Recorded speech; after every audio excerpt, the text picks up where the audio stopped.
रामपुर गांव में सुखिया नाम का एक अमीर किसान रहा करता था। सुखिया का घर किसी राजमहल से भी ज्यादा सुंदर था। एक दिन सुखिया अपने घर के बगीचे में टहल रहा था कि तभी वहां पर अपने साथियों के साथ जमींदार आ पहुंचा। क्या बात है जमींदार, इतनी सुबह सुबह आप मेरे घर पर? सुखिया, कुछ समय पहले तुमने मुझसे कर्ज लिया था, वो याद तो है ना? अरे भाई, मेरी बेटी की शादी के वक्त मैंने तुमसे कर्ज लिया था, वो मुझे याद है। लिया वो याद है, पर लौटाना याद नहीं है क्या? चिंता मत करो, बहुत जल्दी लौटा दूंगा। देख सुखिया, ब्याज मिलाकर वो रकम अब बहुत बड़ी हो गई है। ये सुनकर सुखिया बुरी तरह से चौंक कर बोला। ब्याज मिलाकर? ये क्या कह रहे हैं जमींदार साहब? आपने मुझे बगैर ब्याज का कर्ज दिया था। दिया होगा, पर अब मैं ब्याज लेना चाहता हूँ। तुम्हें याद है ना, मैंने कागजात पर तुम्हारा अंगूठा लिया हुआ है। अरे, वो अंगूठा तो मैंने आप पर भरोसा करके लगाया था। सुखिया का आलीशान घर देखकर जमींदार की नीयत खराब हो गई थी। वो मुफ्त में ही सब हड़प लेना चाहता था। सुन सुखिया, ब्याज मिलाकर वो रकम इतनी हो गई है जिसे तू अगले जीवन तक भी नहीं चुका सकता है। इसलिए आज से तेरा महल जैसा घर और तेरा ये खेत, वो सब कुछ मेरा है। मगर ये तो गलत बात है। होगी, मगर तेरे लिए, मेरे लिए नहीं। इतना बोलकर जमींदार अपने दो साथी भीमा और रंगा से बोला। देख क्या रहे हो? इसे और इसकी पत्नी को धक्के देकर इसके ही घर से बाहर निकाल दो। भीमा और रंगा ने सुखिया और उसकी पत्नी विमला को उसके ही घर से धक्के देकर बाहर निकाल दिया। सुखिया की पत्नी विमला रोती हुई बोली, अब हम कहाँ जाएंगे? हमारे घर पर तो जमींदार ने कब्जा कर लिया है। तुम चिंता मत करो, मैं महाराज से सहायता मांगूंगा। सुखिया उसी दिन विक्रम राजा के महल में पहुंच गया और सारी घटना बताते हुए विक्रम राजा से बोला, महाराज, जमींदार ने मुझसे मेरा घर और खेत सब हड़प लिया है। लेकिन क्यों? मैंने उससे कुछ कर्ज ले रखा था। और तुमने जमींदार से कर्ज क्यों लिया था? मेरी पुत्री के विवाह के समय कुछ रकम कम पड़ रही थी, इसीलिए मैंने जमींदार से कर्ज लिया था। देखो, तुम जिस जमींदार की बात कर रहे हो वो मेरा दोस्त है।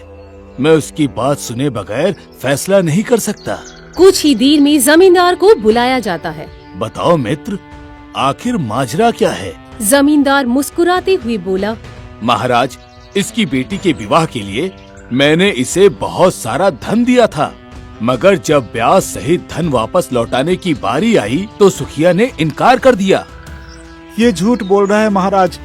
मेरी बेटी का विवाह था, इसलिए इसने मेरी मदद करने के लिए मुझे बिना ब्याज के कर्ज दिया था।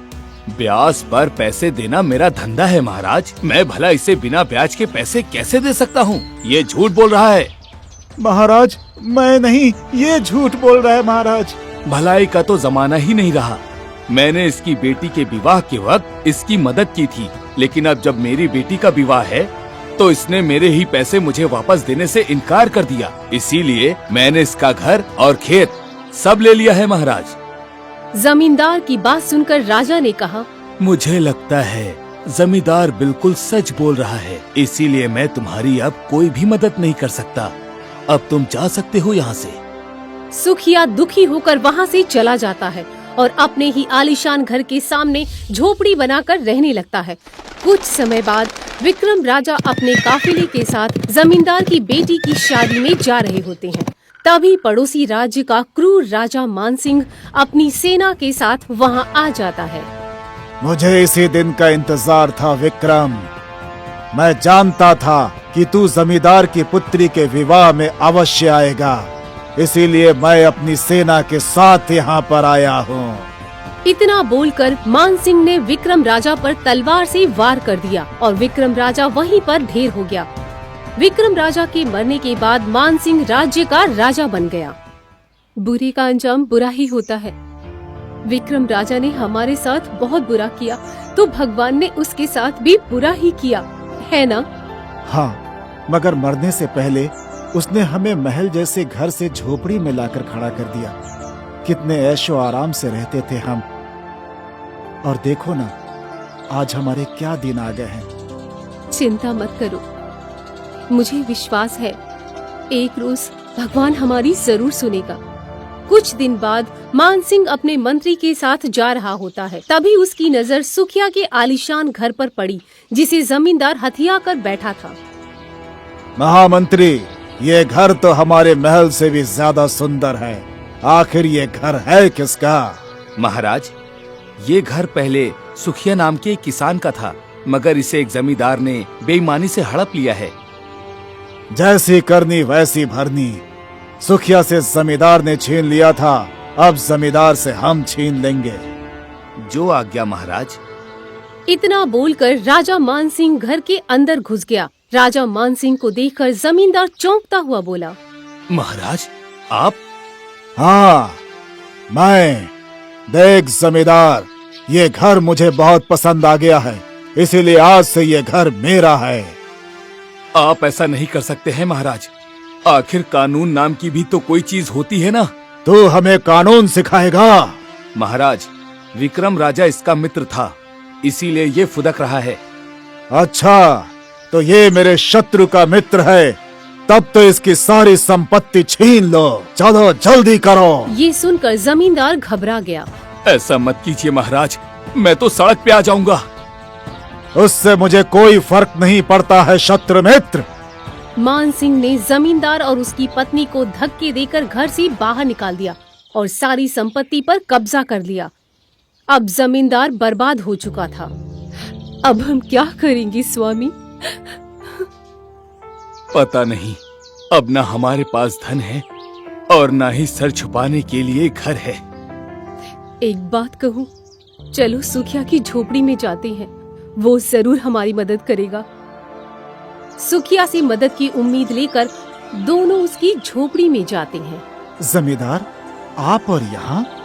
हाँ सुखिया, विक्रम राजा की मित्रता का फायदा उठाकर मैंने तुम पर बहुत अत्याचार किए हैं, इसीलिए देखो आज मैं बर्बाद हो गया हूँ। लेकिन आपकी ये हालत किसने की है? सुखिया की बात सुनकर जमींदार सारी घटना बताते हुए बोला, शायद इन्हीं के बुरे कर्मों का फल हमें भगवान ने दे दिया है। हमारी सारी संपत्ति पर राजा मानसिंह ने कब्जा कर लिया है। तुम चिंता मत करो बहन, हम तुम्हारी मदद करेंगे। हाँ बहन, आज से तुम हमारे साथ रहना। मैं जंगल में लकड़ियाँ काट कर अपना गुजारा कर रहा हूँ। कल से तुम भी मेरे साथ जंगल में लकड़ियाँ काटने के लिए चलना। आपका ये एहसान हम जिंदगी भर नहीं चुका पाएंगे भैया। मुझे माफ कर दो सुखिया। सुखिया जमींदार को माफ कर देता है। अगले दिन से जमींदार सुखिया के साथ जंगल में लकड़ियाँ काटने के लिए जाने लगा। एक दिन राजा मानसिंह जंगल में अपने सैनिकों के साथ शिकार करने के लिए गया था।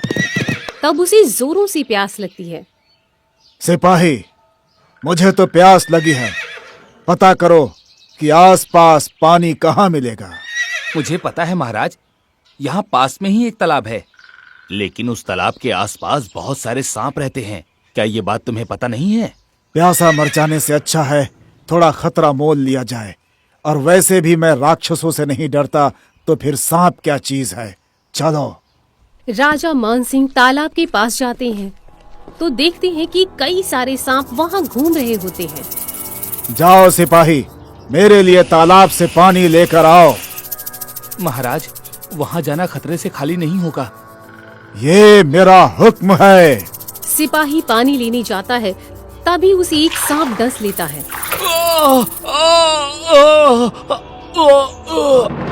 ये देखकर सिपाही भाग जाते हैं। डरपोक कहीं के।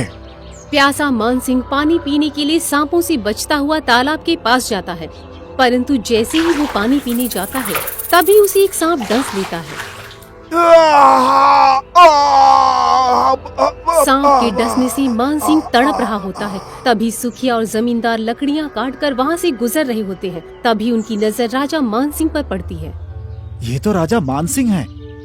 इन्हें सांप ने डस लिया है। इसके साथ ऐसा ही होना चाहिए था। चलो हम चलते हैं यहाँ से। नहीं, ये क्रूर है तो क्या हुआ, है तो इंसान ही। और ये मत भूलो कि हम भी इंसान हैं, और मुसीबत में इंसान को इंसान की मदद करनी ही चाहिए। पागल हो गए हो क्या? इसे एक जहरीले सांप ने काटा है। अगर तुम इसके शरीर से जहर बाहर निकालोगे तो तुम्हारी भी जान खतरे में पड़ सकती है। जो अपनी जान खतरे में डालकर दूसरे की जान बचाता है, भगवान उसकी रक्षा करते हैं। मैं इसकी मदद अवश्य करूंगा। सुखिया ने अपनी जान की परवाह किए बगैर अपने मुंह से राजा मानसिंह के शरीर का सारा जहर निकाल दिया और कुछ ही देर में राजा मानसिंह को होश आ गया। तुमने मेरी जान बचाई है। कौन हो तुम? मैं सुखिया हूँ महाराज। जिस घर में आप रहते हैं वो पहले मेरा ही घर था, लेकिन वो घर तो तुमसे जमींदार ने छीन लिया था ना। हाँ, वो पापी मैं ही हूँ, लेकिन वो घर आपने मुझसे छीन लिया। उसके बाद जब मैं कंगाल हो गया तब इसी फरिश्ते ने मेरी मदद की है महाराज। सुखिया, तुम एक नेक दिल इंसान हो। मैं तुमसे अति प्रसन्न हूँ। बोलो, तुम्हें क्या चाहिए? महाराज, अगर आप इसे कुछ देना ही चाहते हैं तो इसे इसका आलीशान घर वापस लौटा दीजिए। जमींदार की ये बातें सुनकर मानसिंह खुश हो जाता है। लगता है जमींदार, अब तुम भी सुधर गए हो। हाँ महाराज, अब मुझे पता चल चुका है कि जैसा करोगे वैसा ही फल पाओगे। तुम्हारी बात सुनकर अब तो मुझे भी सुधर जाना चाहिए, है ना? फिर राजा मानसिंह सुखिया को उसका आलीशान घर वापस कर देता है, जमींदार को सारी संपत्ति वापस कर देता है और दोनों को ढेर सारा सोना देकर अपने राज्य का मंत्री बना देता है। उसके बाद राज्य में सभी खुशी से अपना जीवन व्यतीत करने लगते हैं। आपको हमारा ये वीडियो पसंद आया हो तो प्लीज हमारे चैनल को सब्सक्राइब कीजिए और हाँ, वीडियो को लाइक और शेयर करना मत भूलना।